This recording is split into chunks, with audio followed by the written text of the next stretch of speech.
ನಮಸ್ಕಾರ, ನಾನು ನಿಮ್ಮ ಪ್ರೀತಿಯ ಉಮೇಶ್ ಶೆಟ್ಟಿ. ನಾಳೆ ಭಾನುವಾರ 12ನೇ ಅಂತಾರಾಷ್ಟ್ರೀಯ ಯೋಗ ದಿನಾಚರಣೆಯನ್ನು ಬಹಳ ಅದ್ದೂರಿಯಾಗಿ ಬೆಂಗಳೂರು ದಕ್ಷಿಣ ಜಿಲ್ಲೆಯ ಸಂಸದರಾದ ಸನ್ಮಾನ್ಯ ತೇಜಸ್ವಿ ಸೂರ್ಯರವರ ಮಾರ್ಗದರ್ಶನದಲ್ಲಿ ಗೋವಿಂದರಾಜನಗರ ವಿಧಾನಸಭಾ ಕ್ಷೇತ್ರದ ಪರಮ ಪೂಜ್ಯ ಬಾಲಗಂಗಾಧರ ಸ್ವಾಮೀಜಿ ಕ್ರೀಡಾಂಗಣದಲ್ಲಿ ನಾಳೆ ಬೆಳಿಗ್ಗೆ 6 ಗಂಟೆಗೆ ಆಚರಣೆ ಮಾಡ್ತಾ ಇದ್ದೀವಿ. ಯೋಗ ಬಂಧುಗಳೇ, ನೀವೆಲ್ಲ ಈ ಕಾರ್ಯಕ್ರಮದ ಯಶಸ್ವಿಗೆ ಕಾರಣೀಭೂತರಾಗ್ತೀರಿ. ನಾಳೆ ನಡೆಯುವ ಯೋಗ ಬೆಂಗಳೂರು ದಕ್ಷಿಣ ಜಿಲ್ಲೆಯ ಅಭೂತಪೂರ್ವ ಯೋಗ ಕಾರ್ಯಕ್ರಮವಾಗ್ತದೆ. ಈ ಕಾರ್ಯಕ್ರಮಕ್ಕೆ ನೀವೆಲ್ಲರೂ ಭಾಗವಹಿಸಿ.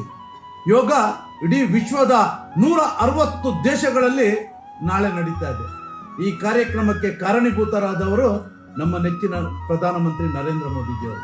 ತಾವೆಲ್ಲರೂ ಈ ಕಾರ್ಯಕ್ರಮದಲ್ಲಿ ನಾಳೆ ಭಾಗವಹಿಸಿ ಯಶಸ್ವಿನ ಮೆಟ್ಟಿಲಾಗಬೇಕಂತ ತಮ್ಮಲ್ಲಿ ನಾನು ವಿನಂತಿಸಿಕೊಳ್ತಾ, ನಾಳೆ ಬೆಳಿಗ್ಗೆ 6 ಗಂಟೆಗೆ ಪರಮ ಪೂಜ್ಯ ಬಾಲಗಂಗಾಧರ ಸ್ವಾಮೀಜಿ ಕ್ರೀಡಾಂಗಣದಲ್ಲಿ ನೀವು ಬರ್ತೀರಿ, ನಾನು ಬರ್ತೇನೆ, ನಮ್ಮ ನೆಚ್ಚಿನ ಸಂಸದರಾದ ತೇಜಸ್ವಿ ಸೂರ್ಯರವರು ಬರ್ತಾರೆ. ಧನ್ಯವಾದಗಳು.